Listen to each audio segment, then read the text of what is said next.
Selamat berjumpa kembali rekan-rekan mahasiswa Politeknik Kusdurian, program studi Bisnis Digital semester 5. Pada kesempatan ini kita akan membahas ataupun kita akan kuliah mata kuliah Startup Company. Tema pembahasan yang akan kita bahas kali ini adalah mengenai pengertian startup. Baiklah, kita mulai kuliah kita pada kali ini.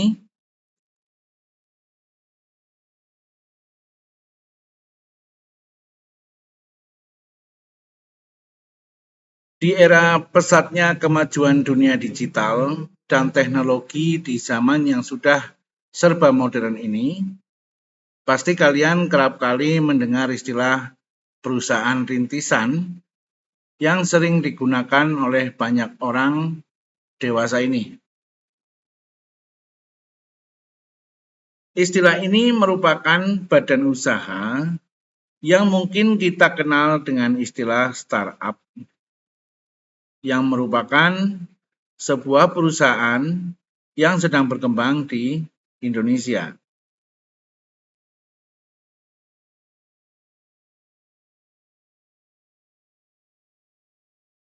Mengutip dari Kemenristek, melalui skema perusahaan pemula berbasis teknologi atau yang disebut sebagai PPBT, ya, perusahaan pemula berbasis teknologi, dan calon perusahaan pemula berbasis teknologi yang biasa disingkat dengan CPBT. Jumlah perusahaan ini selalu meningkat setiap tahunnya di Indonesia.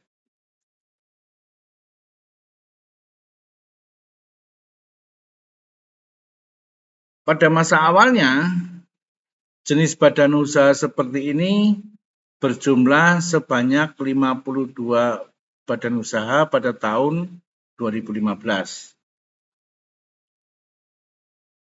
Jumlah tersebut kemudian mengalami peningkatan yang cukup pesat hingga menjadi sebanyak 956 pada tahun 2018. Ya, jadi kurang lebih hanya dalam waktu 3 tahun tumbuh PPBT tadi sebanyak 900 lebih. Jika kita melihat pada data statistik tersebut, atas tipe perusahaan seperti ini, maka hal ini dapat dinilai berpotensi memiliki peluang yang besar untuk menjadi pilar yang mendorong ekonomi masyarakat di Indonesia.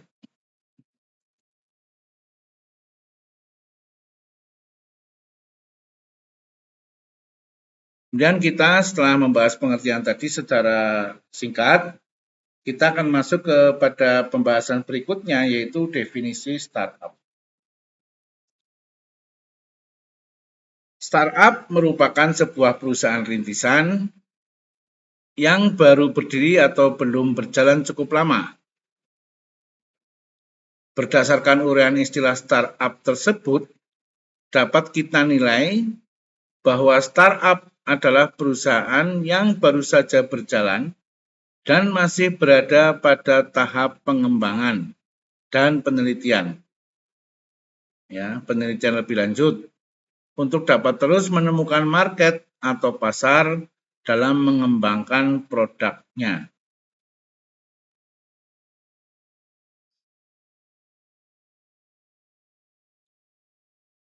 Dewasa ini istilah startup sebagai sebuah perusahaan lebih akrab mengacu pada perusahaan-perusahaan layanan penyedia jasa, produk yang berbasis pada teknologi dan digitalisasi. Definisi ini dari istilah kata startup juga suka merujuk pada sebuah perusahaan yang baru merintis dan berjalan dengan menerapkan inovasi teknologi untuk mengoperasikan inti bisnisnya dalam memecahkan sebuah masalah di masyarakat.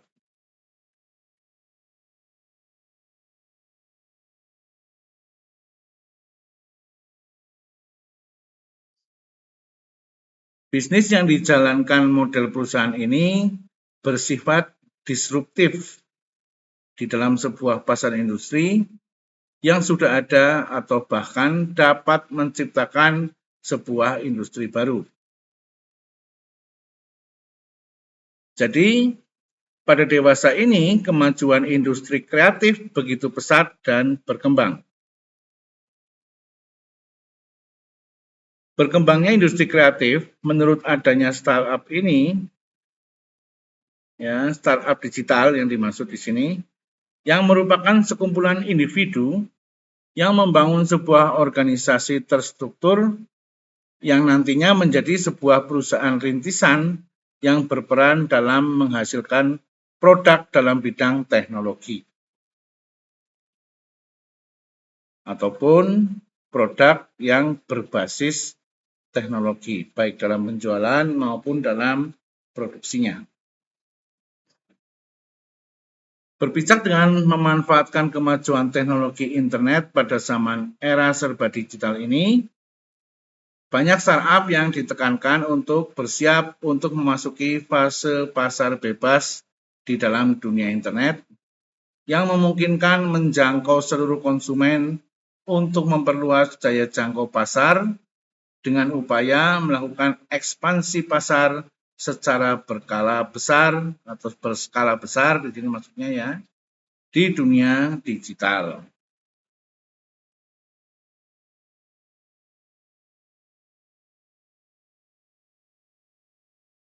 Pada jenis perusahaan ini, mereka cenderung menggunakan sistem online dalam memasarkan produk dan mengenalkan produk atau layanan yang mereka miliki. Ya, dalam mengenalkan ini juga menggunakan basisnya adalah digital online. Hal ini tentu saja berpotensi mendorong pesatnya pertumbuhan ekonomi yang cukup tinggi.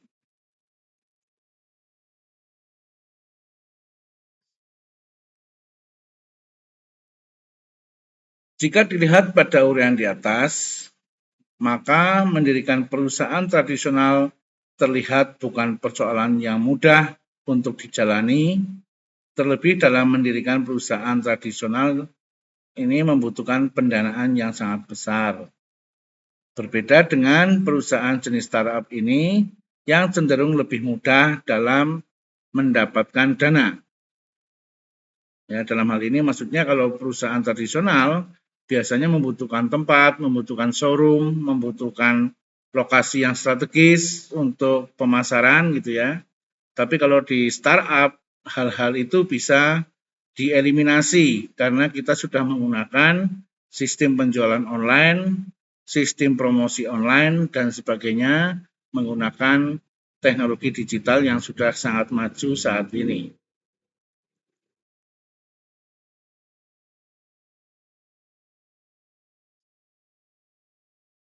Hal ini dapat kita pahami karena perusahaan jenis startup ini dapat menciptakan sebuah pengaruh yang sangat besar pada kegiatan ekonomi.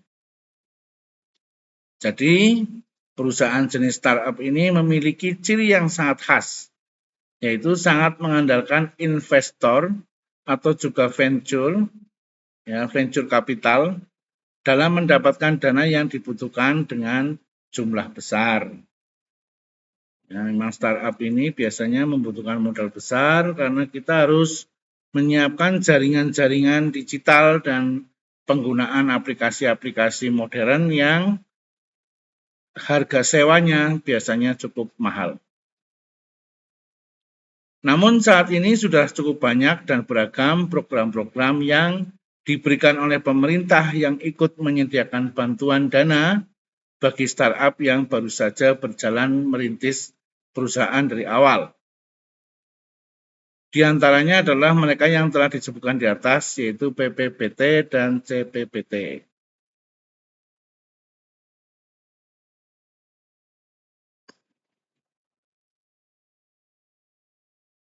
Pembahasan berikutnya adalah mengenai jenis-jenis startup yang beredar di Indonesia.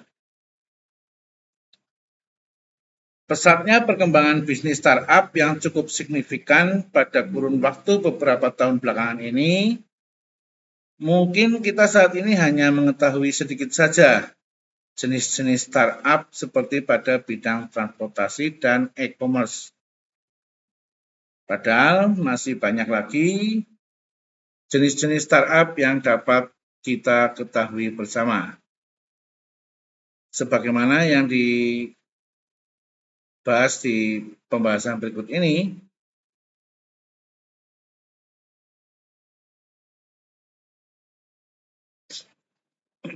yang pertama adalah startup yang bergerak dalam dunia hiburan permainan, ya, atau anak-anak sekarang memang banyak di sini, yaitu di dunia gaming. Startup pada bidang ini merupakan salah satu jenis startup yang banyak digemari oleh orang atau banyak orang di Indonesia. Startup ini merupakan perusahaan yang merintis pada bidang dunia hiburan permainan atau game, yang tentu saja banyak antusias dari masyarakat, terlebih anak muda atau kaum milenial yang gemar dalam permainan melalui dunia digital atau internet yang saat ini sudah mudah diakses melalui smartphone atau komputer. Hal ini dapat dilihat dengan maraknya fenomena startup jenis-jenis e-sport, yaitu electronic sport, yang hadir di Indonesia.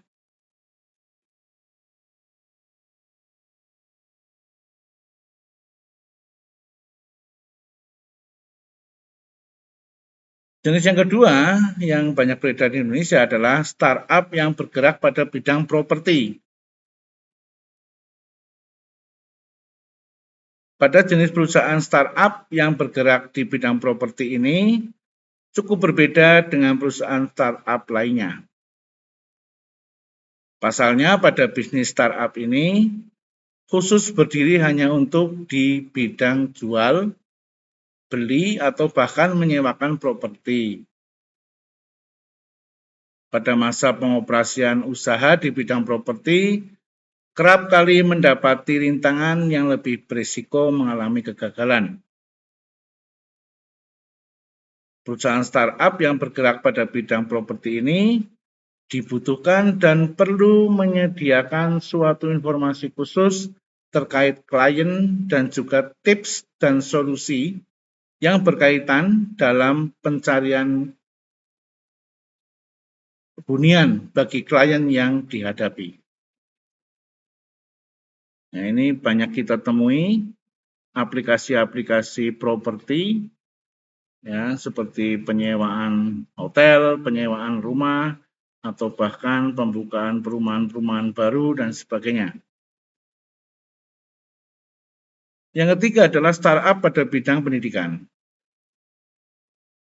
Startup yang bergerak pada bidang ini, startup ini cenderung menjadi penting karena dapat menjadi pilar utama dalam membantu dan menciptakan negara yang cerdas dan meningkatkan kualitas pendidikan di Indonesia. Ya, yang paling terkenal, yang sering kita dengar adalah Ruang Guru, ya, dan sebagainya. Sejalan dengan perkembangannya industri kreatif, jenis startup pada bidang pendidikan mendapatkan terobosan yang membuat hadirnya layanan atau jasa berbagai macam jenis konten edukasi yang dapat diakses melalui internet.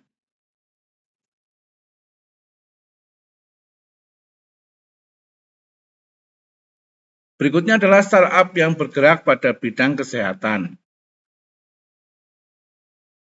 Sebagai salah satu jenis perusahaan startup yang memiliki potensi besar di Indonesia, karena dalam beberapa waktu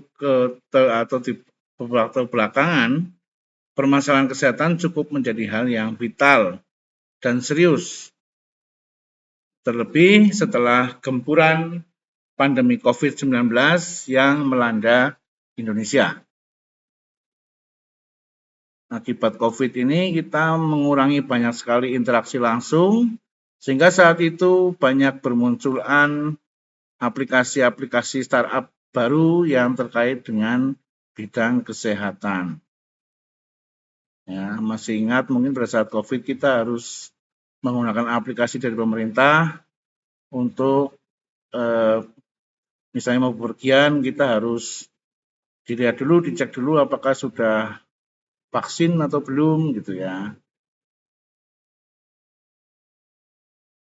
Pada perusahaan startup yang bergerak pada bidang kesehatan ini, mereka banyak menawarkan berbagai macam jenis layanan kemudahan bagi masyarakat, seperti memberi informasi seputar kesehatan dan produk obat, juga layanan perawatan. Sejalan dengan perkembangannya kemajuan teknologi, perusahaan jenis startup bidang kesehatan juga hadir dalam bentuk digital yang dapat diakses melalui aplikasi internet.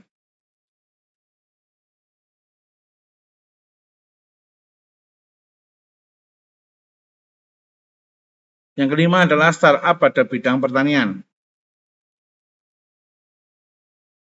Seperti pada bidang startup yang lainnya, pada sektor pertanian juga mengalami digitalisasi meski tidak secara total. Karena tidak mungkin menanam padi di internet atau di dunia maya. Namun pada jenis startup ini, mereka menawarkan jasa layanan seperti informasi dan pendistribusian hasil pertanian.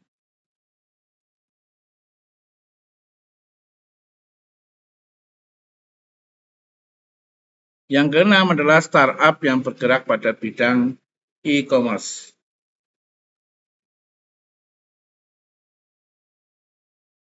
Pada perusahaan startup di bidang ini mungkin kita sudah tidak asing lagi dan bahkan perusahaan startup pada bidang ini sudah menjadi startup e-commerce yang sangat besar.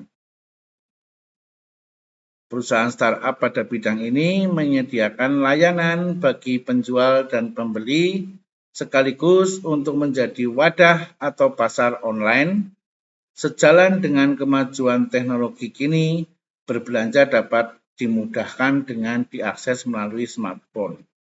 Kalau ini rekan-rekan mahasiswa mungkin sudah sangat familiar ya dengan Shopee, dengan Tokopedia, dengan Blibli.com dan sebagainya. Ini masih terkait dengan startup di bidang e-commerce. Kemudian startup pada bidang perjalanan dan akomodasi. Startup pada bidang perjalanan dan akomodasi sangat erat dengan istilah traveling atau jalan-jalan.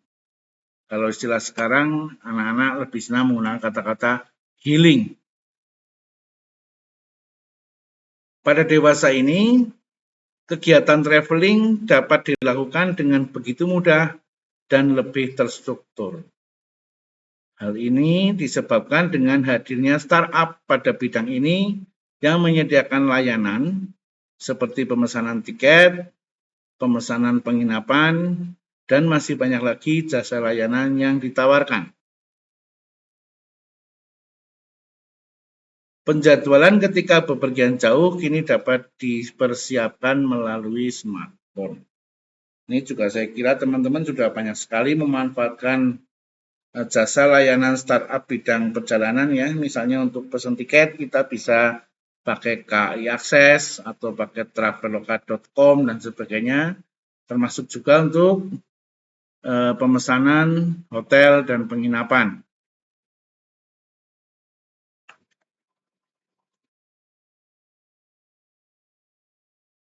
Selanjutnya, kita akan membahas mengenai kekurangan dan kelebihan dari jenis perusahaan startup. Karena tentunya apapun bidangnya dan apapun jenisnya, pasti ada dua hal yang tidak bisa kita pisahkan, yaitu antara kelebihan dan kekurangannya.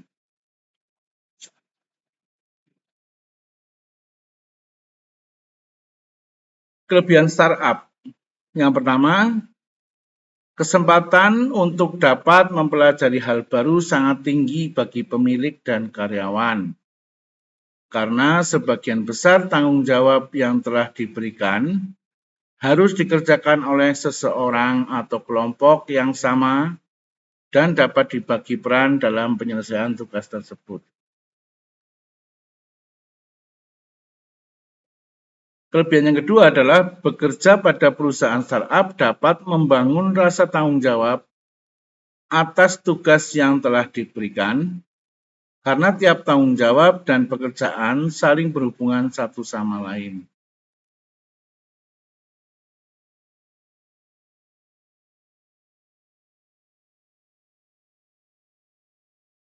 Kelebihan yang ketiga, tempat kerja yang sangat fleksibel jika dibandingkan dengan jenis perusahaan lainnya. Hal ini memungkinkan jam kerja serta daya tekan yang dihasilkan karena pekerjaan menjadi lebih ringan. Ya, misalnya teman-teman yang misalnya nanti akan bekerja di dalam perusahaan-perusahaan startup digital, ini biasanya tidak harus bekerja datang ke kantor. Bisa work from home, atau sekarang lebih banyak lagi adalah work from everywhere.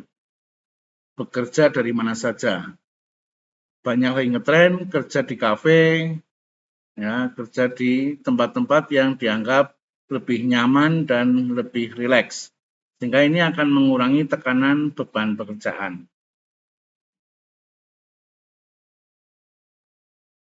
Yang keempat, dalam skema industri kreatif, jenis perusahaan startup dapat mendorong inovasi serta terobosan ide. Karena dalam startup membutuhkan ide yang inovatif agar mampu bersaing dengan para kompetitor. Ya, saya lihat di sini di perusahaan-perusahaan startup yang pernah saya kunjungi, di situ berkumpul anak-anak muda yang sangat kreatif pemikirannya dan ide-idenya sangat tidak terbatas, ya, atau disebut dengan borderless. Mereka bebas menuangkan ide-idenya dalam program-program aplikasi yang sedang mereka persiapkan. Selain kelebihan, tentunya ada kekurangan dari startup. Yang pertama, kekurangannya adalah resiko akan gagal cukup tinggi, terutama pada pemilik bisnis jika mereka tidak terjun langsung atau ikut berkontribusi dalam membangun bisnis yang mereka jalani. Artinya para pemilik usaha startup digital, ya, terutama yang memang bergelut di bidang aplikasi-aplikasi digital, owner ini paling tidak harus mengetahui betul cara kerja dan cara pemrograman, supaya ketergantungan kepada pihak ketiga atau kepada karyawan ini menjadi tidak terlalu 100%. Karena hal ini akan berbahaya apabila resiko 100% dibebankan kepada pihak lain dari pemilik usaha.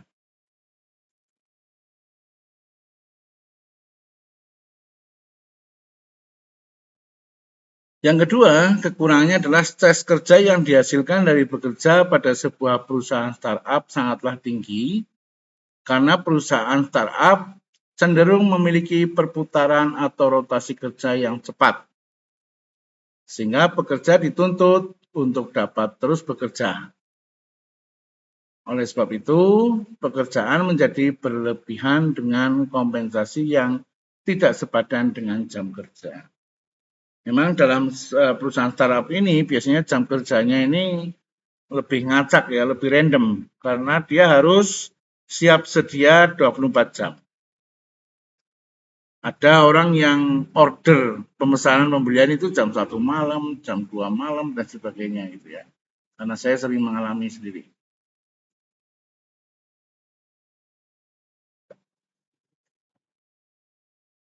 Kekurangan yang ketiga, tidak memiliki modal yang cukup sebagai langkah awal untuk mengoperasikan bisnis dapat memungkinkannya kegagalan. Maka jenis perusahaan startup cenderung perlu mendapat bantuan dana seperti dari investor. Terkaitnya bagaimana? Di dalam perusahaan startup digital, apabila kita sudah launching, kita sudah tidak bisa lagi membatasi volume atau alur dari konsumen, yaitu alur respon. Kalau kita perusahaannya adalah perusahaan tradisional, ya kita membuka toko dari jam 7 pagi sampai jam 8 malam, itu sudah bisa kita perkirakan bahwa orderan itu akan jatuh atau akan datang di antara jam 7 pagi sampai jam 8 malam. Dan jumlahnya juga bisa kita antisipasi.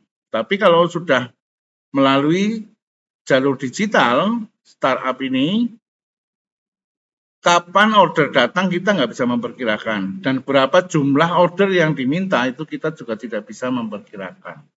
Maka dibutuhkan backup modal yang besar untuk mengatasi hal-hal seperti ini. Apabila ada order kita tidak bisa memenuhi, maka akan dengan sangat cepat informasi ini beredar di kalangan pelaku bisnis-bisnis digital. Dan ini sangat merugikan bagi kita, menyangkut reputasi dan nama baik perusahaan.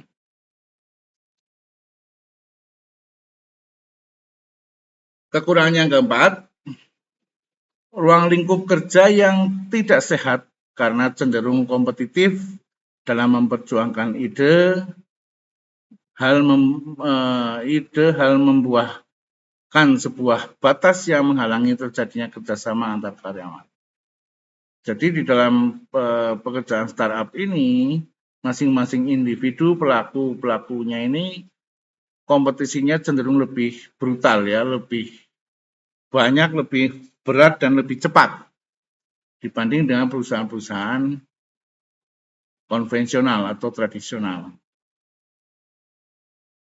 Dan ini biasanya terjadi persaingan baik antar karyawan maupun antar perusahaan. Ini juga akan membuat tekanan yang cukup tinggi kepada para pelaku usaha startup digital.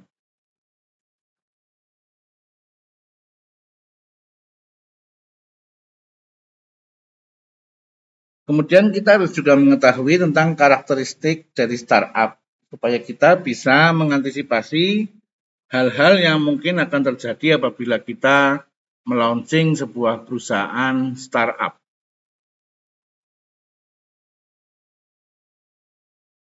Startup mempunyai 8 karakteristik penting, yaitu yang pertama, umur dari bisnisnya tidak lebih dari 3 tahun. Karakteristik dari startup berkaitan dengan umur dari bisnisnya, di mana umurnya tidak lebih dari 3 tahun. Kenapa tidak lebih dari 3 tahun? Karena setelah 3 tahun sudah tidak bisa disebut sebagai startup. Ini sudah masuk kepada level berikutnya, ya sampai kepada unicorn dan sebagainya. Jadi bukan karena resiko usaha yang pendek, tapi karena memang pembagian level atau pembagian segmen ini memang untuk startup dibatasi hanya 3 tahun. Setelah 3 tahun sudah tidak dinamakan lagi startup, ya, tapi sudah ke level yang lebih tinggi. Karakter yang kedua adalah ide dan keunikannya sangat tinggi. Startup sangat dikenal dengan inovasi dan keunikannya yang sangat banyak. Hal ini bukan tanpa alasan, karena startup akan selalu bergerak mengikuti perkembangan zaman dan teknologi. Sementara perkembangan teknologi, timingnya bukan lagi tahun atau bulan atau hari, tapi bisa perkembangan itu berjalan sangat cepat, bahkan sampai kepada menit. Ya.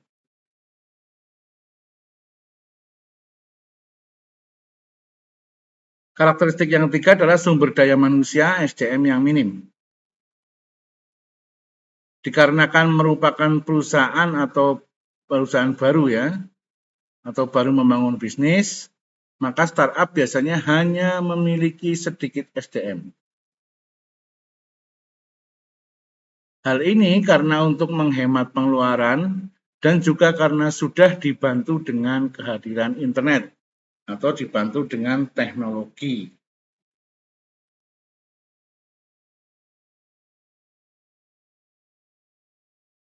Apalagi sekarang sudah ada teknologi AI ya, Artificial Intelligence, sehingga kita lebih mudah lagi, lebih dibantu lagi oleh teknologi.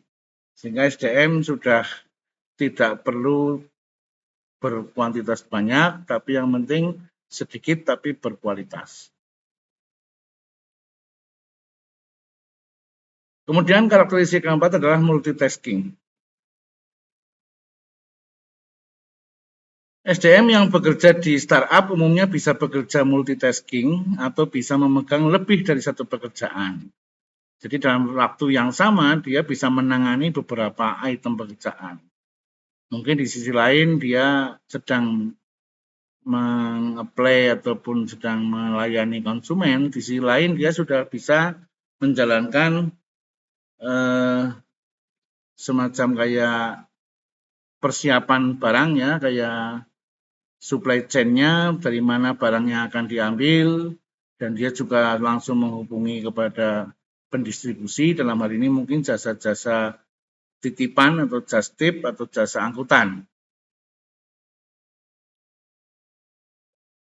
Yang kelima, mempunyai jiwa semangat muda. Kenapa semangat muda? Karena ini terkait dengan perkembangan teknologi yang sangat cepat. Jadi kalau orang-orang tua seperti saya yang sudah lambat pola pikirnya, ini akan sangat kesulitan di dalam menjalankan bisnis startup ini atau startup digital. Jadi bicara tentang startup, maka sangat identik dengan semangat muda. Terlebih lagi bagi para pemuda yang memiliki banyak inovasi, ide, dan gagasan. Terlebih lagi dia menguasai teknologi digital.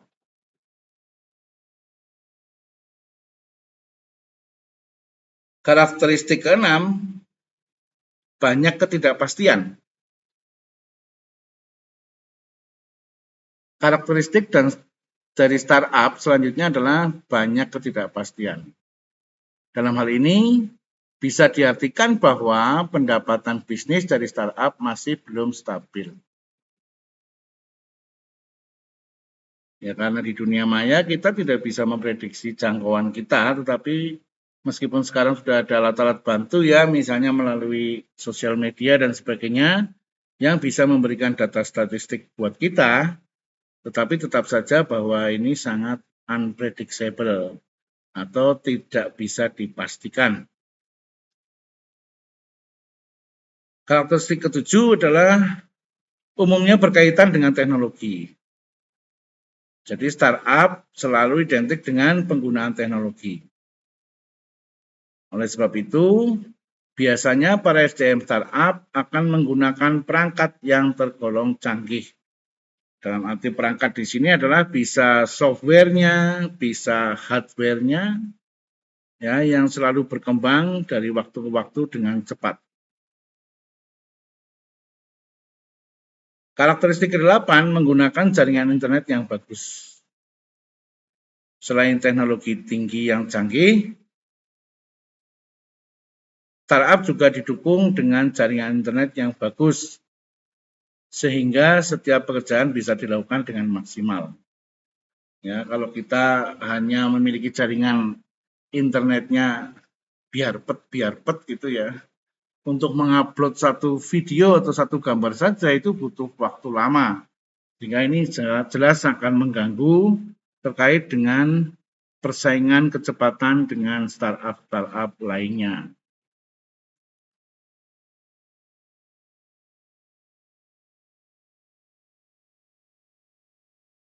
Kemudian kita akan bahas juga perbedaan antara jenis perusahaan startup dan perusahaan konvensional atau perusahaan tradisional. Yang pertama dilihat dari tujuan dan keuntungannya. Salah satu hal yang menjadi pembeda yang cukup signifikan dari perusahaan startup dan badan usaha konvensional terlihat dari tujuan dan keuntungan yang berbeda. Startup adalah jenis perusahaan yang baru dirintis, maka pada umumnya masih mencari model bisnis target pasar yang dituju. Berdasarkan hal tersebut, dapat dilihat bahwa tujuan mereka adalah pertumbuhan yang hasilnya mereka perlu mengeluarkan uang atau modal yang cukup besar untuk melakukan riset terkait perkembangan bisnis yang mereka bangun.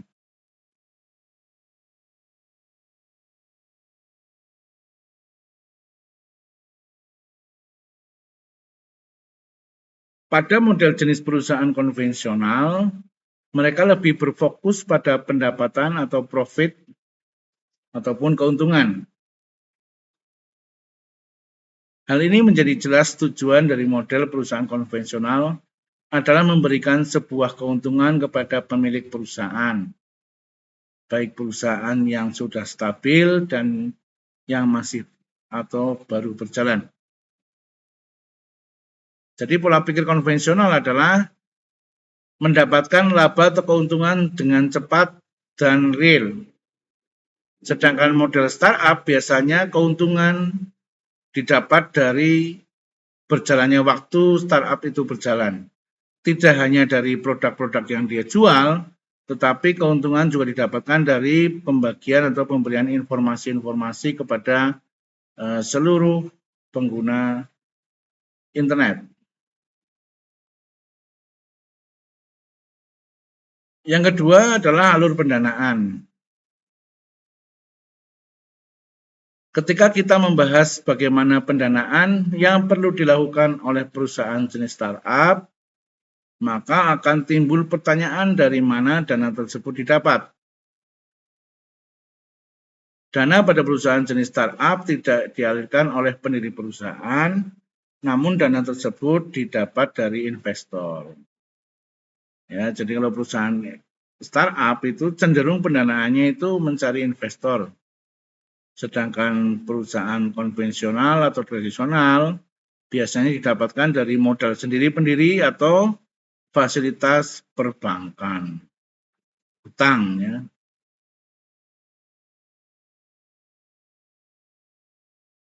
Berbeda dengan model perusahaan jenis konvensional, dana pada perusahaan jenis konvensional ini didapat dari para pemilik langsung perusahaan atau dana yang didapat dari hasil perputaran keuntungan yang diputar kembali untuk dana perusahaan.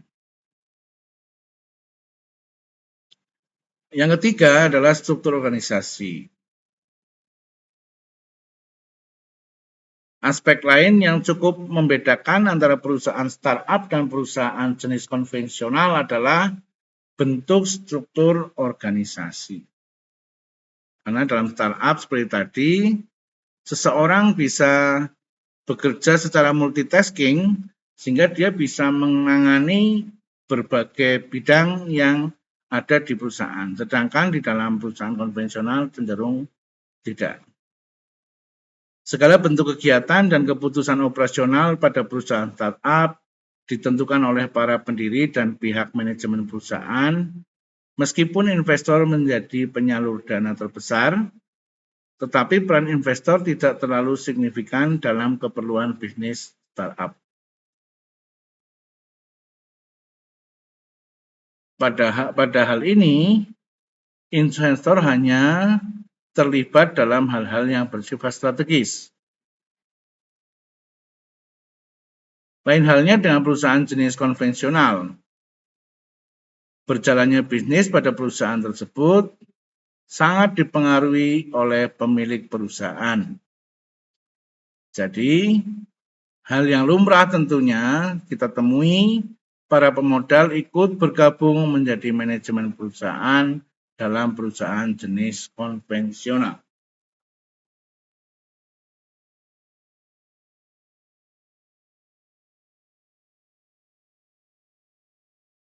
Kemudian perbedaan yang keempat adalah life cycle bisnisnya. Hal terakhir yang menjadi pembeda antara perusahaan jenis startup dan perusahaan jenis konvensional adalah di model life cycle bisnis yang mereka lakukan.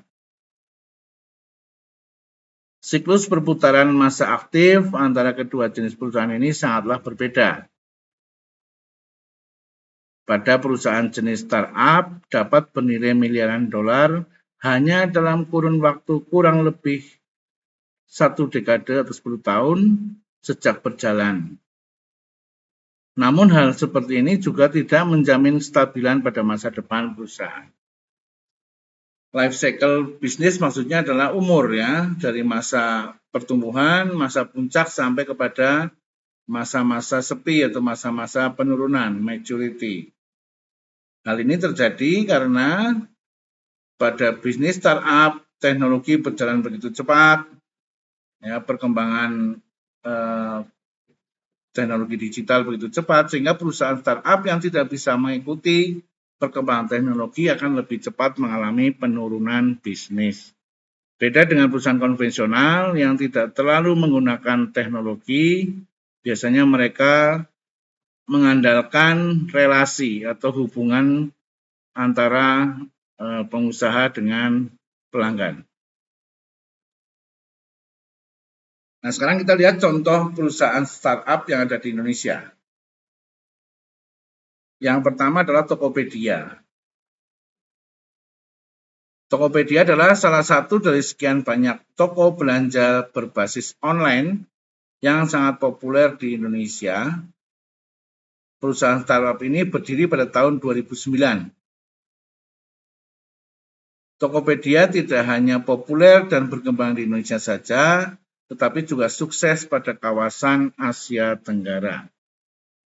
Ya, Tokopedia ini adalah penyedia jasa layanan lapak jual beli.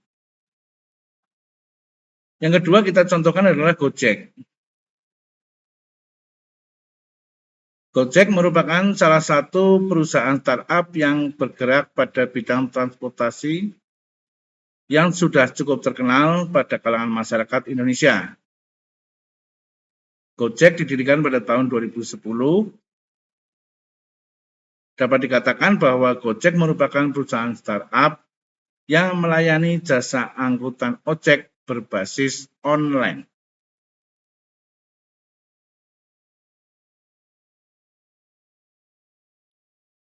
Contoh berikutnya adalah Mamikos. Mamikos merupakan salah satu pelopor bisnis dan penopang pilar industri indekos ya, atau kos-kosan di Indonesia. Ya, terutama di Indonesia itu ya. Mamikos telah hadir pada tahun 2015. Perusahaan startup ini berbasis online yang dapat diakses melalui aplikasi digital. Mamikos menjadi penyedia layanan informasi terkait lokasi kos atau tempat indekos. Ini sangat membantu bagi para orang tua dan mahasiswa baru yang kuliah secara offline di universitas tertentu di luar kotanya. Contoh yang keempat adalah Halodoc. Halodoc juga merupakan salah satu perusahaan startup. Ia bergerak pada sektor kesehatan. Halodoc telah berdiri pada tahun 2016. Halodoc ini adalah perusahaan startup yang berbasis online melalui aplikasinya, yang menyediakan layanan informasi terkait kesehatan seperti konsultasi pada dokter dan juga dapat melakukan pemesanan obat. Ini juga cukup populer di Indonesia. Dan yang kelima, contoh yang terakhir ini adalah OVO. Ini saya kira teman-teman sudah sangat familiar ya. OVO mungkin kita sudah tidak asing lagi dengan yang satu ini. OVO merupakan perusahaan startup yang berbasis online melalui aplikasi. Secara khusus, OVO merupakan sebuah layanan yang melayani transaksi digital di berbagai macam merchant yang ada di Indonesia. OVO sendiri didirikan pada tahun 2017. Jadi perlu diketahui bahwa OVO ini satu grup dengan Grab. Ya, jadi para pemilik Grab, ya, ojek online, pada tahun 2017 itu merasa perlu membuat suatu aplikasi startup digital yang mempermudah transaksi pembayaran Grab.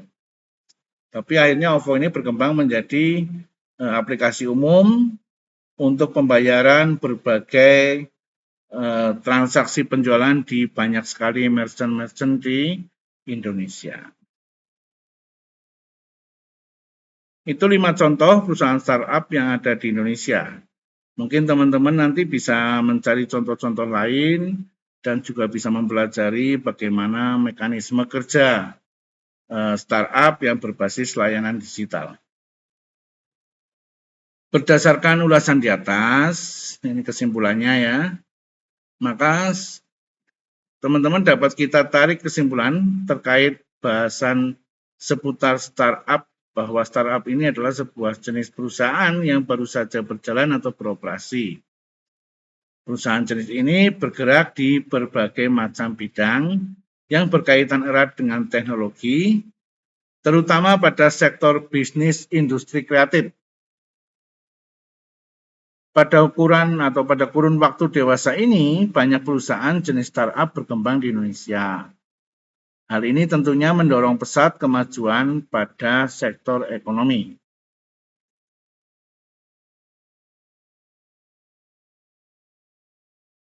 Selain itu, perusahaan startup juga cenderung melakukan digitalisasi hal-hal yang pada masa awalnya tidak berbasis online atau digital.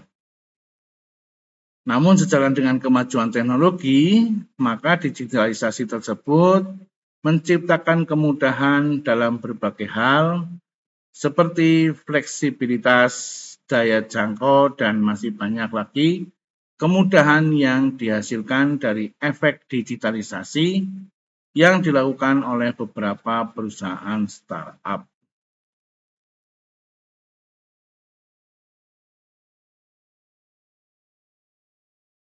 Itu teman-teman yang bisa kita bahas pada pertemuan pertama mata kuliah Startup Company ini. Saya harapkan dari pembahasan kita di awal ini bisa memancing keinginan teman-teman untuk menciptakan atau membuat kreasi, membuat ide-ide pendirian startup yang mungkin bisa teman-teman lakukan.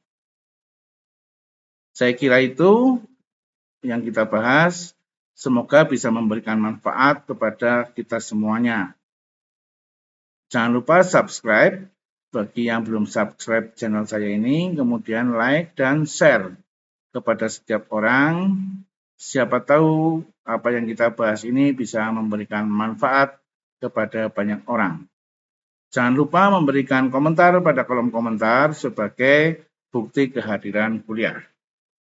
Demikian, terima kasih atas perhatiannya. Kita akan bertemu lagi pada kuliah-kuliah berikutnya.